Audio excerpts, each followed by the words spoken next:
Afternoon, everybody. I am Shelley Rogers, and I'm part of the web team here at Liberty Fund.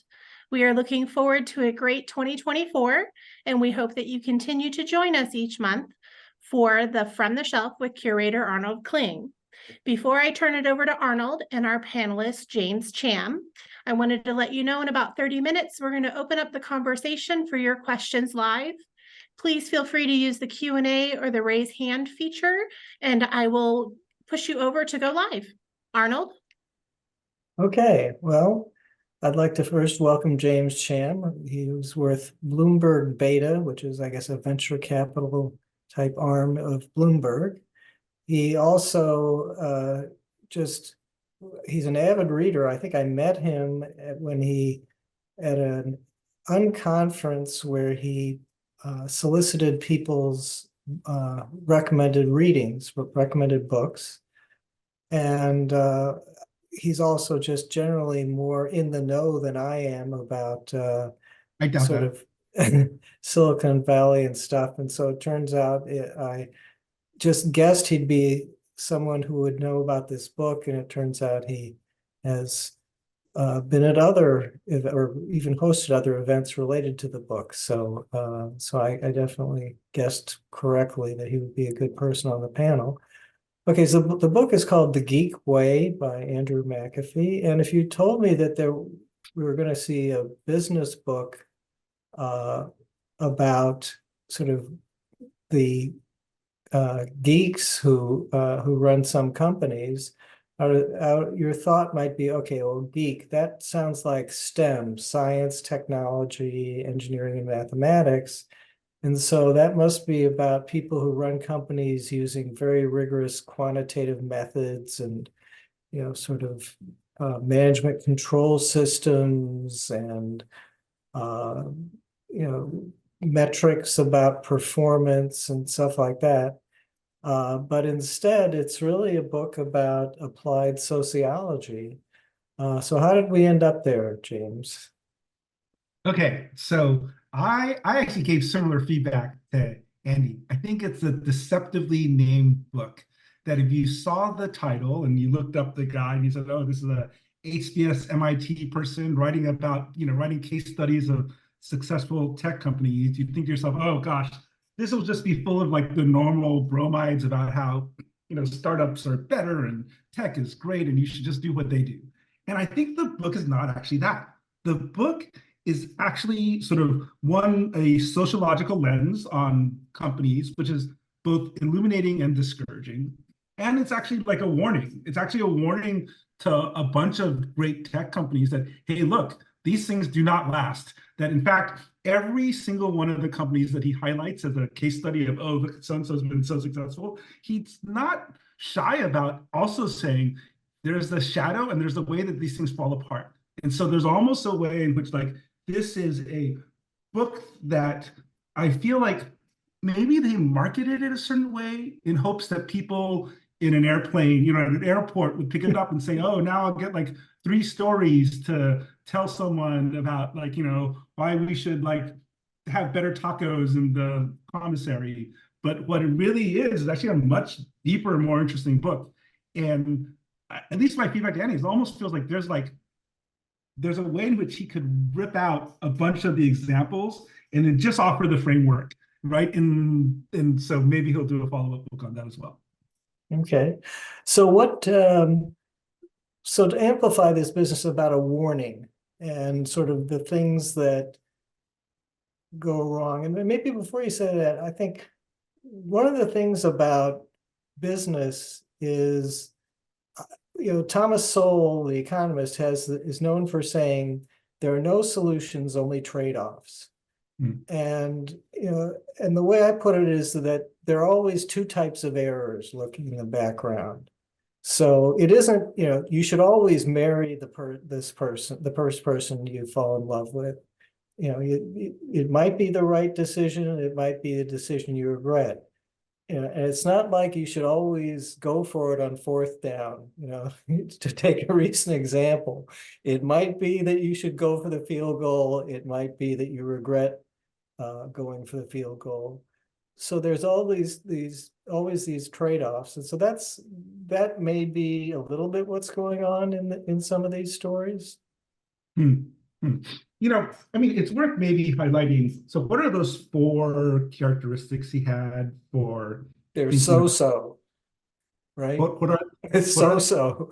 uh, Speed, what was the O, the openness? ownership, Sorry, openness? Yeah, go ahead. You should say that. let's see if I remember them. Speed, openness, science, and I forget the first O. I'll get it in a I think it's second. ownership. Ownership. Ownership, right? Okay, so yeah. Right. And then uh part of what's interesting about it is like the meta lesson. So those are like good. And by the way, those are the sort of things you'd imagine to sound like bromides, right? Like who doesn't want to be open, who doesn't want to have ownership, who doesn't want to have speed, right? But I think what's different about his approach is like he spends so much time talking about setting context, right? And sort of saying, oh, look, you're highly social, like those 4 things you read in any, whatever. Like I'm sure in Fast Company, there's 3 articles about speed yesterday, right? But what's different about how he talks about it is he's like, because of the sociological approach, he talks about it in terms of context and setting the context for these things to happen, which is just much more realistic. And also you understand that these things are these things are these things are ephemeral, they constantly change. And you see that, I think, more clearly in his book than other typical management books. So does some particular example come to mind, like with somebody who tried to do ownership one way or the other? I mean, can you use Amazon as an example? Did the 2 pizza team model stick? Or did they at some point, did it run into problems? Yeah, I mean, okay, well, the obvious one that comes up in the head immediately, though, is we should talk about the Amazon one but first, as far as like an example of something that everyone thought was working and obviously didn't work, right, was Netflix, right, where Netflix sort of had this much vaunted culture and blah, blah, blah, blah. And then sort of when they decided to move from DVD to streaming, which was obviously the right decision, the way they decided to implement it included creating a DVD-only business called Quickster, and they were super impressive about how quickly they implemented it, right? They were really impressive in terms of how decisive they were, and then also totally wrong. And then in that case, so they had like a number of those values, but what they were missing was sort of like that sense that, oh, everyone knew that the king was wrong, but they were afraid to tell the king, right? And that dynamic, that underlying dynamic is the thing that sort of fell apart. And so you could have anything you want, but then if the king is not willing to listen to the people, right, then you're going to end up like making some horrible decision. So I feel like that's like the clearest example in the book where you get to see it. Sort of the book talks a little bit about Microsoft's turnaround, right? And then you read that and you immediately think about Google, right? And sort of you have Microsoft in this position where they make a bunch of sort of, it is both culturally and strategically in this terrible place, about 12 years ago, bring in a new CEO, and I think the book does a good job of unpacking with a different lens. Oh, how did the CEO think about shifting the culture and changing the context? So that's one part. And then, but I think the other thing, of course, the book does elide the obvious thing, which is, you can set the context right, you can do your so correctly, and then if you make the wrong strategic decisions, you're still dead in the water, right? That sort of, if Microsoft turned their culture around and still were reliant on like sort of PC operating systems to drive the business, they'd be dead in the water right now. Yeah, no, it's a tough environment. Yeah, being old, I often think of comparing things to long ago times. So you may imagine like an auto company in the 1950s, and your job is to deal with the labor union. Your job is to keep your dealers happy. Your job is to figure out advertising. And I don't know that your white collar workers matter so much, or at least certainly their educational background doesn't matter. I think, you know, in the 1950s, I'll bet the guys who were the executives in charge of design didn't go to engineering school. They just designed cars. They just grew up around cars. And now you've got these, you know, highly credentialed, often young people in your shop, and it's just a whole different management thing. And I think one thing I would chide the book on is it sort of sometimes makes it sound like the geeks discovered management techniques that as if they would have worked great in the 20th century when you know the 20th century just faced a very different set of problems, and you know speed would not have been your first priority. Like, you know, you couldn't run out failed product after failed product. Right. So Although to be clear, in 1920, like, or 1915, speed would have been really important in the automotive industry because the architecture of the product, but also the architecture of the business was not clear. And there's almost, I feel like there's a way in which this book makes sort of misses one point, which is that it is those values that we talked about are really good for companies or industries that are still in explore mode, where they're still trying to figure out what are the things to do. But when everything's solidified and snapped to grid, then a bunch of other values become important, and the industry is very, very different. Now, the dream of tech people is that, oh, every business or every industry should be like the tech business, and everything should be up in the air and should be constantly changing. And that's probably not true on the one hand, but on the other hand, like, it's a valuable nudge to say, oh, like, how is the architecture of your business actually changed, or how should you be thinking about all of this differently? So I feel like those both those parts are true. Yeah, well, maybe there's no such thing as a mature industry nowadays. I mean, you know, is Facebook mature? And if so, why did they throw all this at Meta? Is Apple mature? And if so, why did they throw all these resources into this Apple Vision Pro? Okay, so now that's a little different though, right? That you said is there no such thing as a mature industry versus a mature company, right? A mature company is a decision that the shareholders and the executives decide about how they want to treat the business. But certainly there are industries in which the low-hanging fruit and the architecture is understood well enough that things solidify and, like, sort of growth slows down or new things slow down. So that happens. You know, everything is an S curve ultimately, right? So that's one piece. But then, you know, so we'll see years from now whether the unwillingness of Amazon, you know, Amazon talks a lot about the fact that we never want to be a quote unquote day two company. We always want to be constantly trying new things and, you know, whatever, all that wonderful stuff.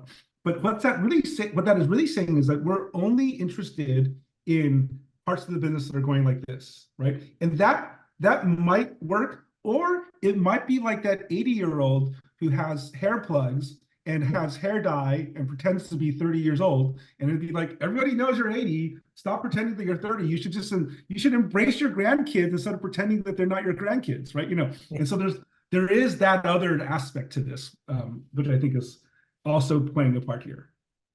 Yeah, well, so anything more to say about Amazon, and like, are they always going to be this, you know, two pizza team, or even are they still a two pizza team oriented now? Well, let's just explain that this two pizza team idea is that you have very autonomous small teams that seem to be able to do a lot of projects, and when you're with traditionally with a big organization, you couldn't do that. You had to do this what we used to call waltz it by Wimpus.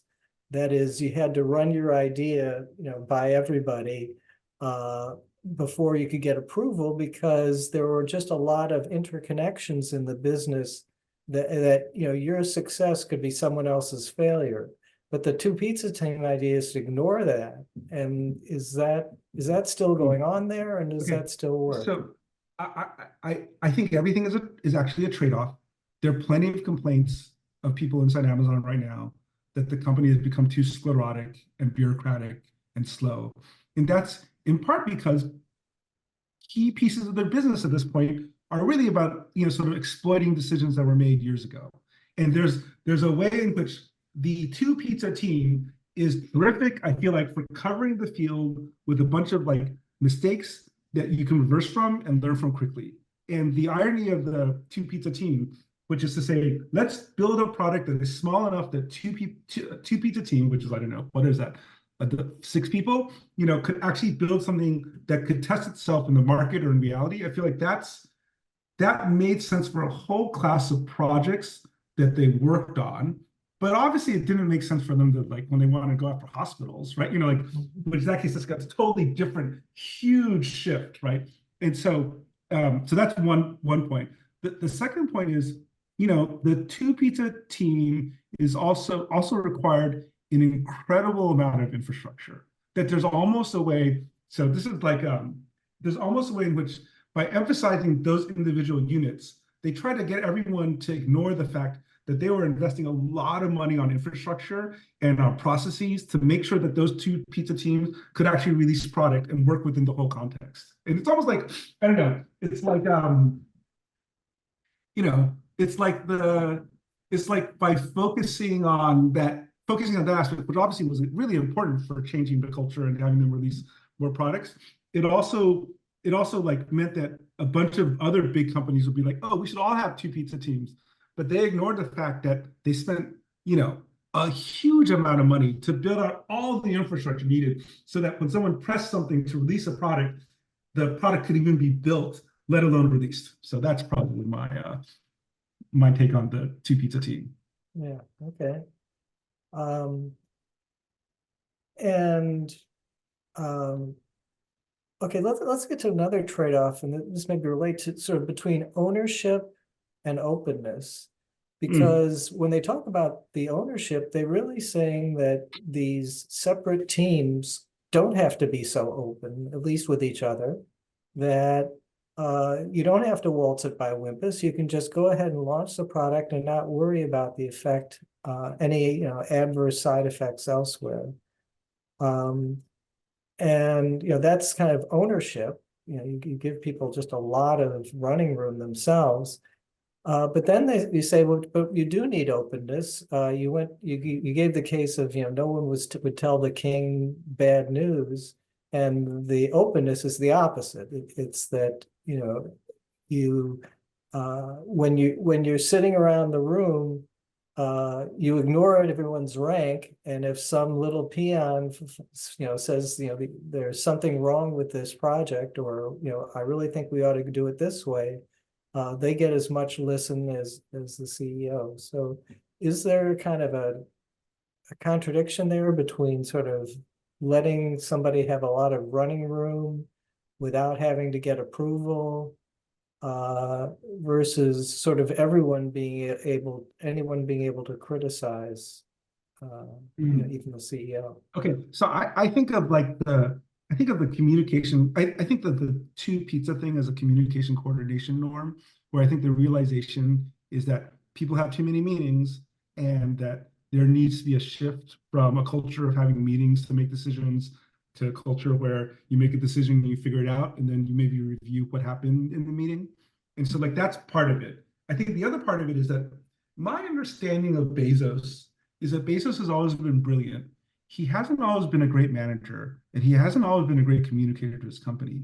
That in some ways, something as vivid as a two pizza team is sort of an example of how he just became a better manager and communicator. That he had all these ideas and all these insights about how businesses should be run, and then he had not yet figured out, how do I boil that down to like one really crisp sort of way to think about it. And his real goal though was to say, gosh, like, are there ways that we can eliminate meetings that actually could, like, that would actually work?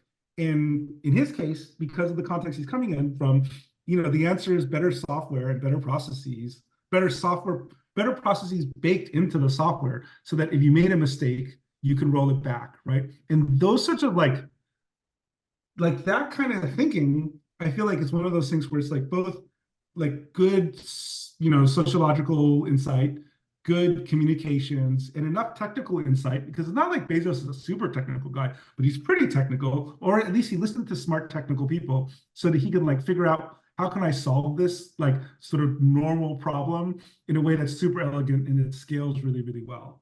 And so I don't want to cargo cult or like make the two pizza team something that's applicable to everything. But instead, I think it's helpful to think about the two pizza team as an example of an elegant solution from an executive like who's trying to convince people to do things, right? You know, and I feel like Yeah. he pulled that off, right? Yeah, well, yeah, the point about reducing meetings, I mean, everybody who works in a large organization, that's the bane of their life is the meeting that they don't need. And Yeah. that's, And you know, then it's and how many reducing, CEOs say that you should have less meetings? How many CEOs say the company should have less meetings? They all say that. And then how many of them basically say, maybe they set some OKR where they're like, we should have 30% less meetings. And then that's all they do, right? They like, it's like as if I set a magic number or something will happen. And thus they miss like what is I think one of Andy's key insights, which is you can't just, tell us to make things better, but you have to, and you can't just like do little micro things or, but instead you've got to be really smart and come up with clever, like sort of like things that are memorable and contextual and, change the way that people think about their own jobs, right? And I think that's really hard, right? And that's like part of what makes for like good managers today. yeah, and getting back to the sociology that the book talks about, it explains sort of why people like meetings. They think that it increases their status, and people want status. And if you're left out of a meeting, that's like, you didn't get invited to the party. Yeah. And or if you're just left out of a discussion of something. And that's right. I don't know. Like I feel I know that theoretically, and yet I also feel the distinct burn if I don't get invited to some meeting, right? You still feel it. You still feel like don't they care about what I have to say, or am I not important enough to show up to whatever? And or they're out of control. They're out of control. They're not consulting me. That's right. That's right. That's right. I mean, there's a very like, you notice that he mentioned The Elephant in the Brain as one of the books he cited. Yeah. So there's like so I feel like that's like it's a super canny way. Now, all that said, it's a great question to me as to whether or not the book is actually effective in like, there's another version of this book that Andy should write next. Now he's not going to because he's like a font of so many ideas and he's doing so many interesting things. But there's like another iteration of this book that is like the one for probably normal managers. There's like the chicken soup for the soul version of it that, won't quite admit so many of these dark truths, but will just hint in enough of them that they cause managers to think a little bit differently about how they do their work. Yeah, he's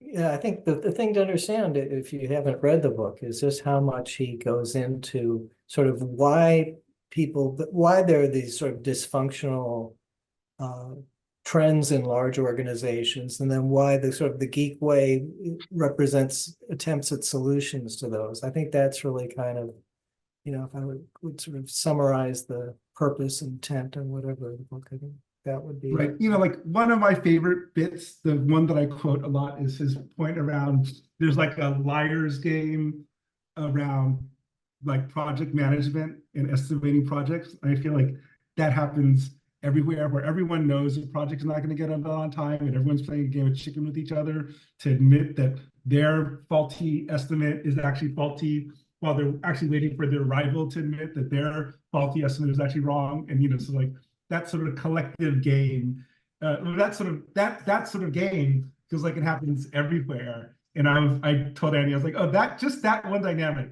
deserves a whole book. Like it's like a funny, terrible thing we all live with. Yeah, is that his discovery, the liar's game in projects? That's a good question. He calls it, I mean, I think one thing, of course, is like, one nice thing about Andy is that he's like a proper academic and he cites everything. Well, he calls it a liar's club, right? And he cites everything. Yeah, this is not surprising. It's David Ford and John Sterman. Now, John Sterman, I think, is like, I don't know David Ford, but John Sterman is like a famous MIT management professor who, a lot of this. So I went to business school at MIT, and like, a lot of this feels very MIT Sloanish in the sense that like it's it's like very technical people trying to understand human nature, because like they're just clever enough. They're like, Well, that would be a obviously very Geek Way, clever, right? right? Very clever, super analytical, and then but clear-eyed enough to say, oh wait, like this random thing that I read about, it doesn't actually work that way in the business that I'm actually looking at, and actually trying to unpiece that, right? So that being clever enough to understand the theory, and then but also being clear-eyed enough to actually see that there's a disconnect, and then figuring out what that means. I feel like that's a very MIT Sloan sort of like way to think about the world. Yeah. Okay. Yeah, you would think that that's sort of how geeks would understand people, kind of from the outside in. So okay. Right.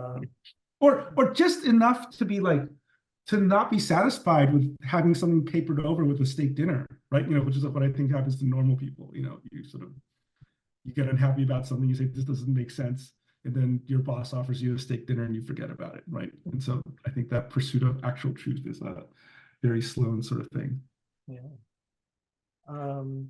Okay, Shelley, we're coming close to a half an hour mark, or if we have a bunch of questions, we can start with them. Otherwise, I could keep going for a little bit. What do you think? I have 2 people on the list, so it's up to you guys. Okay, why don't we start? Okay. Okay. Daryl, I'm going to ask you to go live if you can unmute yourself. Fantastic. Yes. Yeah, hopefully you can hear me. Right. My question is, given that our society is increasingly dominated by software technology, how tightly coupled is this so-so model to software-centric systems? Or in other words, do the inherent dynamics of software incentivize or mandate a so-so approach? I'll start with that. I think it's very important because basically you can redeploy capital very quickly. I mean, as soon as you rewrite a system or introduce a new system, it's like you've redeployed your capital. Whereas if you're like an auto company in the 1950s, redeploying your capital means, at least shutting down a factory, maybe even building a new one. And doing lots of retooling and getting your supply chain reorganized and so on. So I think it certainly affects the speed and probably affects the other things as well.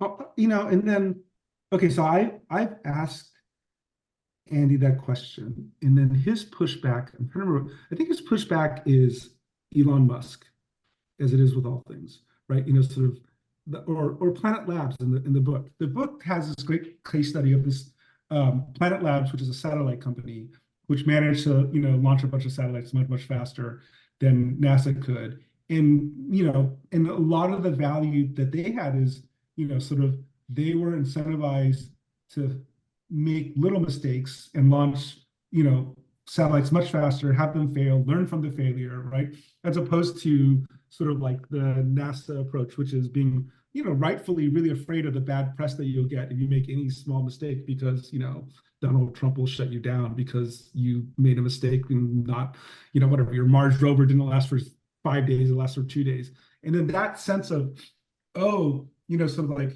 that sort of values ends up becoming, in that case, it's not a software thing, but rather that's a understanding the economics of learning, right? There's a little bit of like understanding the economics of learning as opposed to quote unquote succeeding in the major projects sort of thing. And so I think that's an organizational thing rather than a purely software thing. Yeah, although again, I think it's aided by the fact that you can, I mean, if you stumble and fall down in a project that's software driven, where that fixes software, you can pick yourself up a lot easier. I mean, if if your car, if your automatic driving feature or whatever can be fixed with a software upgrade that you can push out to every car, that's different than I've got to recall and fix the transmission on every single car. That's true, but the other part of that is you then see like the value of actual experiments. And one of the great things about the book is it also documents the way I feel like things go wrong over time. And one of the interesting things is as experiments or stages become elaborately more ritualized, then they're not really about learning, but rather they're about checking the box, right? And then, whatever, stage 3 of 7 inside some launch process, in the original intention, the intention was to like, let's learn what we can in stage 3, but then as things get ossified or ritualized, then the goal is to like, let's succeed and make sure that we can tell everyone we succeeded in stage 3, and I feel like that sort of thing happens. That's just a cultural thing, right? Yeah, interesting. All right, another one. Thank you, Daryl. John? Hello, Yeah. Arnold and Hey, James. John. So the Geekway seems to rely on bootstrapping. Why do I say this? Because education focuses on individual production rather than on team production among students. It is from the trenches. And because education focuses mainly on demonstrating a grasp of received ideas rather than on fresh creativity. Moreover, as far as I can tell, orgs are heavily shaped by HR. One might say HR rules the world. So how then does the Geekway overcome the legacy of outmoded education and the heavy hand of HR? Well, the first thing I'll say on that is that I think he starts out very early by pointing out that a lot of these CEOs were Montessori kids. So they didn't go through the industrial education process, and they probably don't believe so passionately in the industrial education process. And that's sort of interesting in and of itself. What are some of the values of the Montessori system, Arnold, that you feel like are relevant for this? Well, I don't know enough about it, but my understanding and kind of reading the book is it's like self-directed learning. It's like people, the philosophy is the kids are motivated to learn inherently. And the sort of industrial education system that we have just demotivates them. And if you just sort of give them kind of the right materials and the right sort of projects to consider, they will learn what they need to learn, and they'll be motivated, and they'll anyway, that's I'm sure not everything, but a kind of my distant impression of the Montessori approach. And I think part of that is just the sense that long moments of focus, right? Letting the kids struggle, letting the kids like sort of like play with the string for a long enough time to build intuition, and that sort of understanding is very different than the system that we're set up with now. I guess I've got a couple of angles, John, on this. On the one hand, I'm like super cheerful and all like sort of optimistic about lots of things. And on the other hand, like there's definitely a way in which like systems die all the time. And that's not necessarily a bad thing, right? And they get exposed, and when they get exposed, sometimes they get exposed early enough that the system can reform, and sometimes they get exposed late enough that people stop paying attention. And there was a time when if you were in whatever 1912 and you went to Princeton, no one thought you were brilliant. They just thought you were a rich kid. If you're brilliant, you want to you're actually an engineer and actually built stuff, right? And we are coming from an era where the assumption is if you went to like an Ivy League school, you jumped over certain numbers of hoops. It's very possible that, sort of in the next 30 years, if you went to one of these so-called elite schools, the assumption will just be, oh, you must have been related to someone, or you must have been rich, right? Or you must have had some other random, other characteristic. And I think so perceptions of quote unquote, what is high status or elite, that changes constantly. It just changes in a way that like we miss until it becomes too late, right? And so I feel like that's one piece of it. And then the other piece of it in terms of like, the other piece around education in terms of classes, there's this terrific class he describes called like I think it's called How to Make Anything, which is a class at MIT in which they give you just enough context and just enough like demos to then let you loose and make you, 3D print a, remote control car or something like that, right? And I think that idea of like presenting ideas and models and then forcing you to play with it in intense ways so that you can show something off, like that's not just, I think, the right model for education. that might be the right model for work. There's a good friend of mine named Von Tan, who's a management professor who used to work at Google, and that he spent, I don't know, a year and a half going to the world's best restaurants and the most innovative restaurants all over the world, like the super famous high-end ones. Tough job. He hung out with them. What was that? Tough job. I know, but so he hung out with them. He ate very well, apparently, but then also just watched how they worked. And one of the things he realized is like, oh, these restaurants are super innovative, but they're only innovative because they're kind of ruthless. They're constantly forcing people to demo what they've learned, right? To do little experiments and show them off. And then everyone says, oh, you know what? This soup is wrong in this way. Like that ability to give feedback in like in clear, direct ways around what's good or bad about like what they were demoing felt like a key part of like how those restaurants were able to like create new dishes in interesting ways quickly. And my bet is like a lot of good work will look like that in the future. Yeah, and that's kind of embedded in his, speed and science That's right. things that very, very iterative and learning by experimenting. Yeah, one of my sort of sociological observations is that management systems naturally degrade over time. The classic would be a compensation system. You design it you want to get maximum effort and sort of minimize the pay that you give, for any given amount of effort. And of course, for the employee's point of view, they want to do the opposite. They want to get the maximum pay for the minimum effort. And they figure that out over time. So, one of my lines is that systems get gamed. And it could be that the academic system has just not been able to adapt to the ways people game it. So that gets back to James's point about the degree not signifying what it used to signify. Maybe it used to signify a lot of intelligence, a lot of conscientiousness. But as people learn to game it, it begins to signify something else.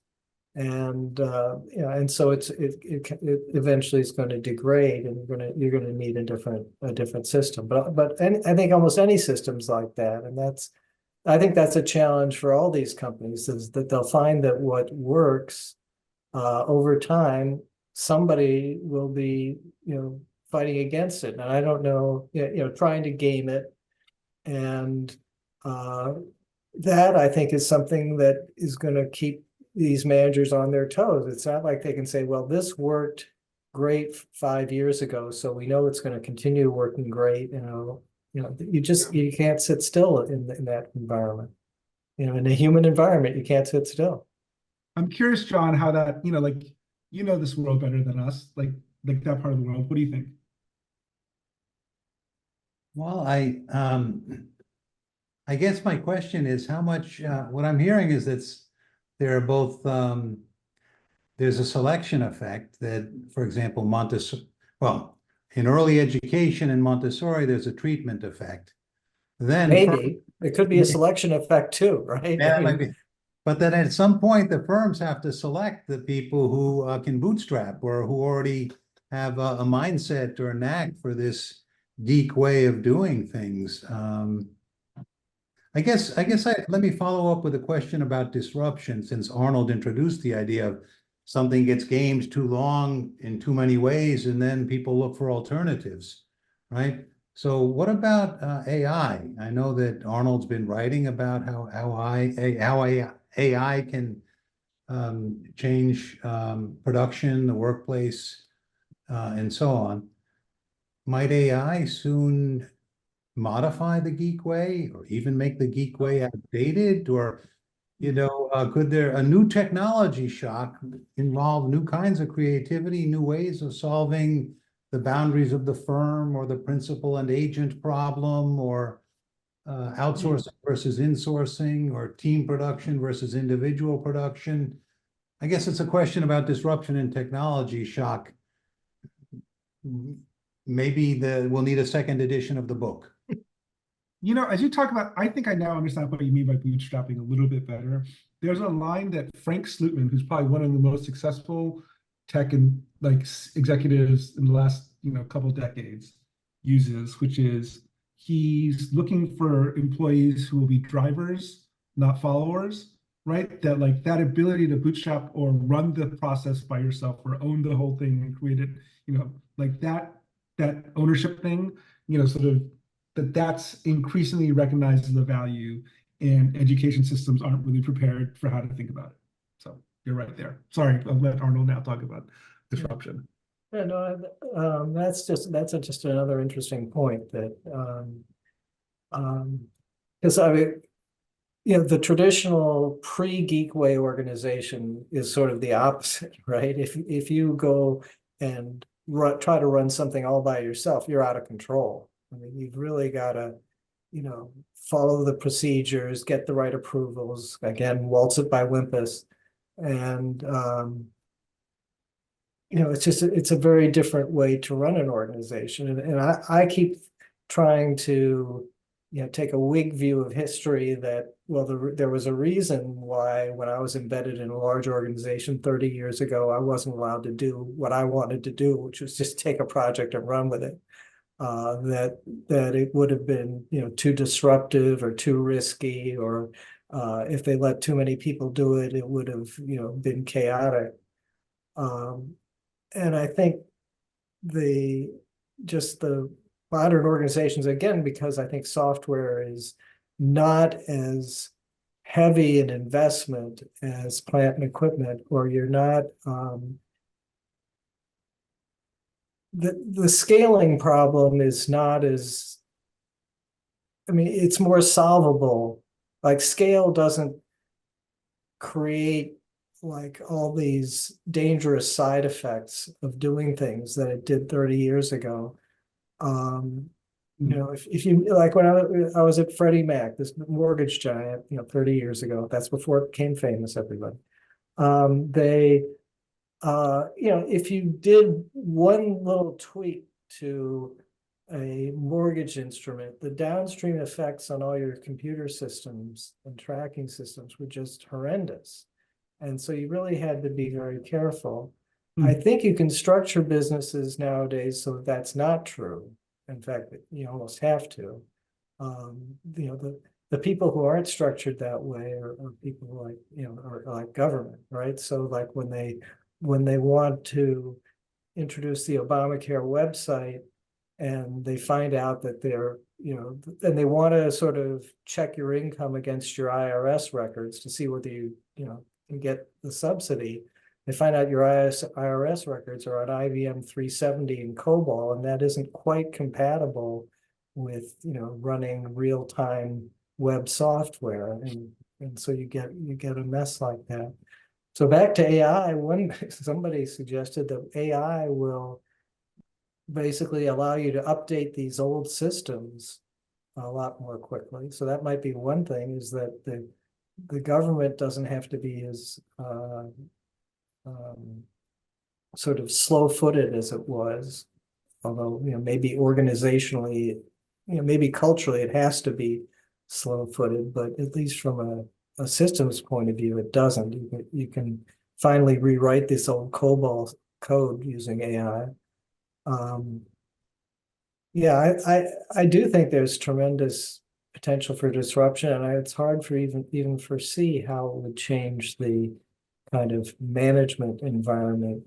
But if it does enable more people to do what we've been calling bootstrapping, or just sort of doing a project by yourself, just saying, okay, I don't need somebody to write the marketing materials. I don't need somebody to write the software code. I can just, sketch out my idea, and then the AI will do most of the work, and it will do it faster. That's got to change the culture a lot. Yeah, of course, that is my day job, right? My day job is like investing mostly in machine learning infrastructure and some application companies. And I'd say like that you see these glimpses of what it feels like the future must be. But everything is still the diffusion of knowledge problem, right? It still takes time, in part because people take time.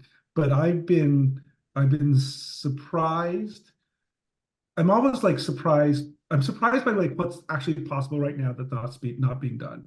Like that there are plenty of smallish companies I see right now who are basically, delivering 10x the value because they just rely on these models so much to do things that we think of as human tasks, right?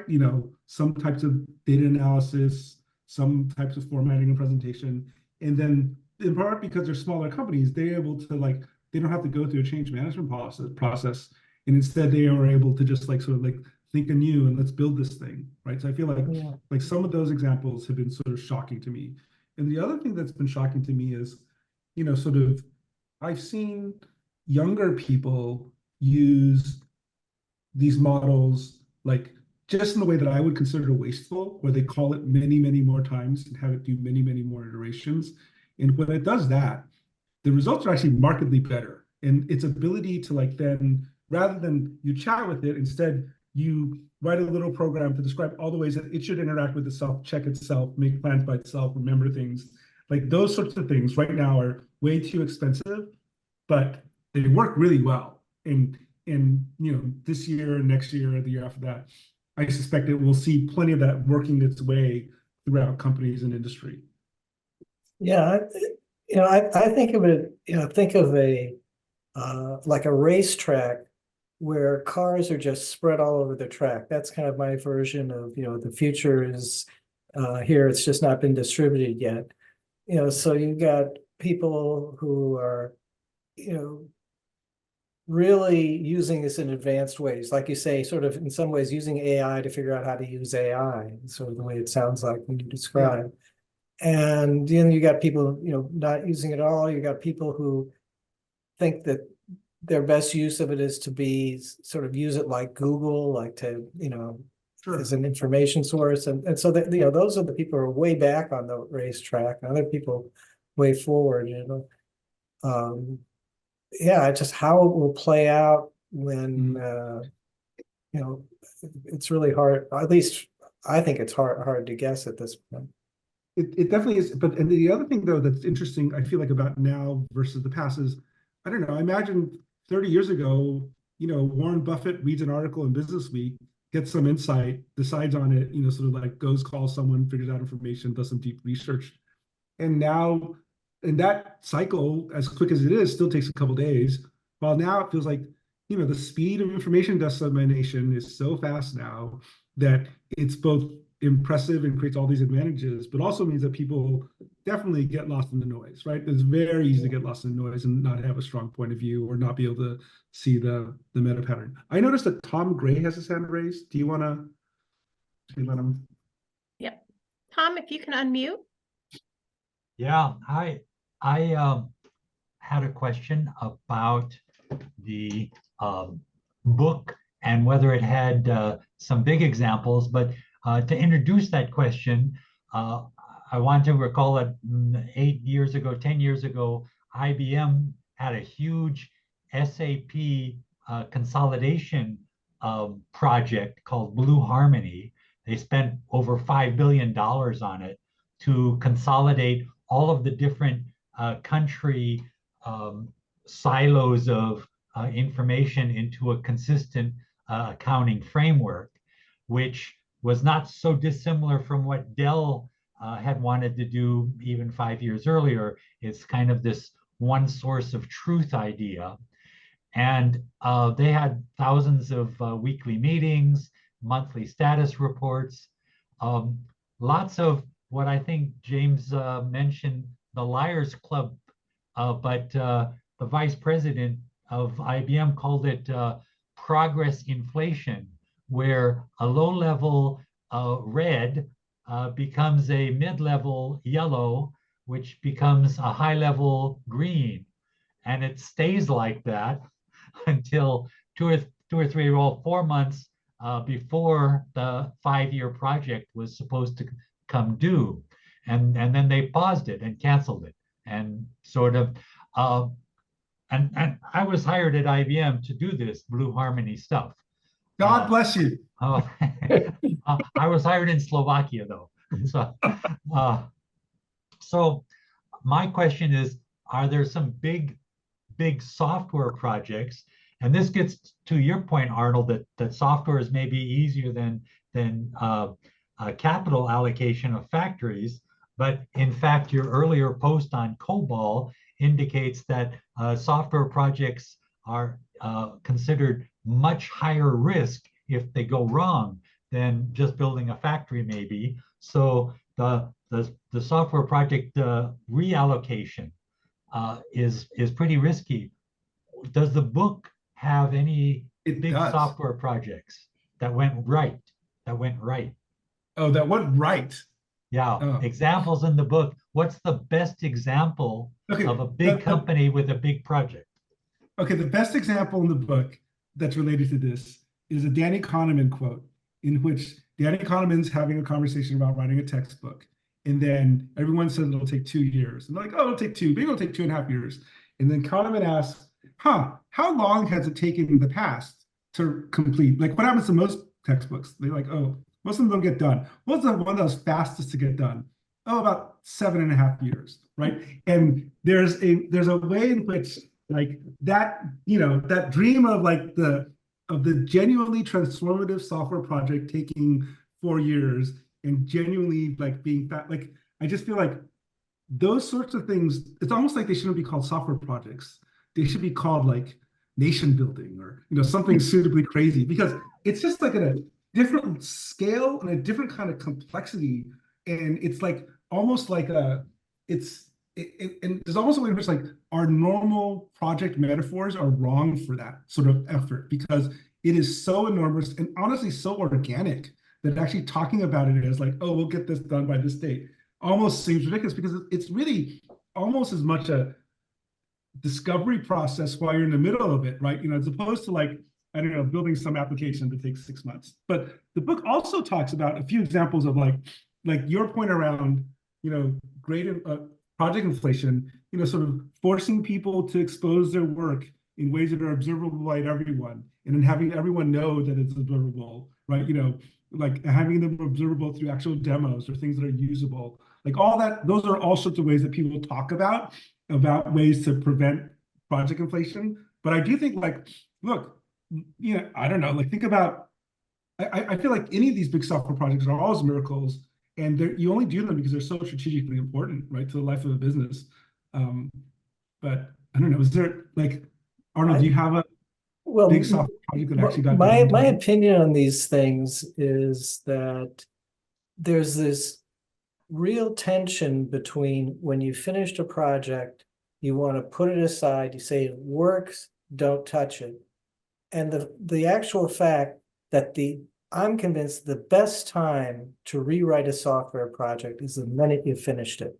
Because at that point, it's all fresh in people's minds. They know where all the bodies are buried. They know how they would do it if they had another chance. And that is really the best time.